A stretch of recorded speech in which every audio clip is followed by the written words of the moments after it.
to pass along to the athletes that I coach. Joel is, I believe, a Canadian, and he was the coach of the British national team. So he coached athletes such as the Brownlee brothers and Simon Whitfield, who went to the Olympic Games for Canada. I don't know much about his background, but I read 20 tips that he gave on swimming, and I think 19 of them were spot on. One of them would be debatable, but all the other 19 are great. So if you can find, and I brought it with me, so if we have time, I'll read them out to you. But go look him up. If he publishes anywhere, he's worth following. And by the way, there may be there are many very, very good coaches in the United States. They're just not publishing. Unfortunately, some of the ones that are publishing,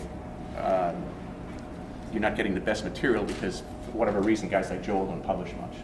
Sure. Yes. You can follow him on Twitter, by the way. He does post on Twitter. Okay. And Facebook. Okay, good. Perfect. Repeat whatever you hear out there. If it's important, repeat it in your, because I'm not getting them as loud as you. Okay. The second name, it's not in any particular order, is Mike Collins. Mike Collins is the only one on the list that I know.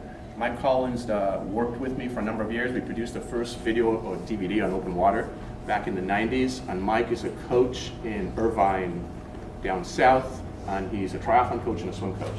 Mike has He's on Facebook. And he's on Facebook also, and you can send him a note. He is. Mike is an incredible triathlete. He was an Olympic distance athlete mainly, somewhere around a 150, 152 Olympic distance time. Very, very fast, but a very smart coach and knows swimming really well. In fact, he worked with me when I owned the magazine, so he coached with me at UCLA and we worked together. Another person is Jim, and I can never remember his name, that's why I have to write it down. Jim what? Jim Vance, yeah, his last name. Jim Vance is out of San Diego. I met Jim last year at a conference that we hosted. Jim does not have a swimming background, but the information that Jim has been putting out in swimming I think is outstanding. He's worth following. Jim Vance, V-A-N-C-E, somewhere out of San Diego. And then, actually I said there are 4 people, there are 5. There's one other guy that I think is doing great work. He's out of Australia. He's a British guy living in Australia right now. He runs a web presence called Swim Smooth. His name is Paul Newsome. Paul Newsome. He does the video. He Mr. does. Smooth. Mr. Smooth is his video. He does fantastic work. He's doing very, very, very good work in the triathlon space and swimming space. What's the last name? Paul Newsome, N-E-W-S-O-M-E, on swimsmooth.com is the name of his website. Spent a lot of time on it. He does great work.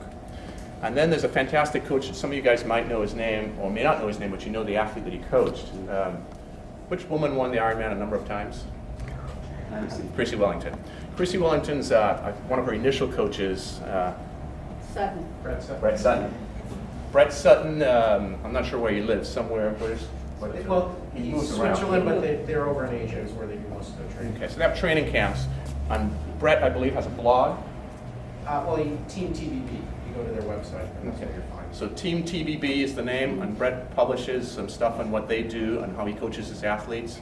And I think he does very, very good work. His background is he's a former swim coach in Australia. Australia has one of the best countries in the world for swimming. And he transitioned from swimming into triathlon.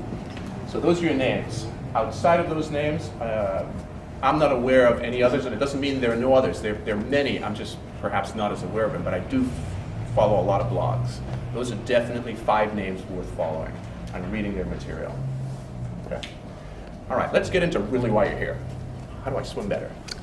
So let's go to number 3, technique. How about somebody throw out something that you learned or were told to do regarding swimming technique? Breathe. Is the snorkel good? Is the snorkel good? I want to come back to that. Let's start with breathing. This is a great topic. Most of us are taught to breathe every 3 strokes. Most people are taught it's important to breathe bilaterally every 3 strokes. Well, it is very important to learn to breathe on both sides. But when you're racing and when you're training your main swim sets and workout, breathe every 2nd stroke. When you're racing, breathe every 2nd stroke only. Now you may breathe 6 or 7 or 8 times to one side, and then you could switch it and breathe 6 or 7 or 8 times to the other side, but make sure you're breathing every 2 strokes. Do you know why? Yeah, bingo, oxygen. Let's break it down for you very carefully. If you take 60 strokes a minute, 1, 2, 3, 4, 60 in a minute, and you breathe every third stroke, how many breaths do you get in a minute? Quick math. 20. 20 breaths. If you breathe every second stroke, how many breaths are you getting in a minute? 30. 50% more oxygenation. It's very, very simple. There are no great or any elite swimmers who breathe anything other than every single stroke. For some reason, the information is permeated in the triathlon space to breathe every third stroke. Don't do it.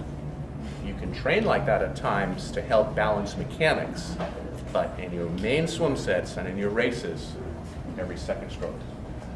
But coach, the waves from the ocean or the ripples are coming this way.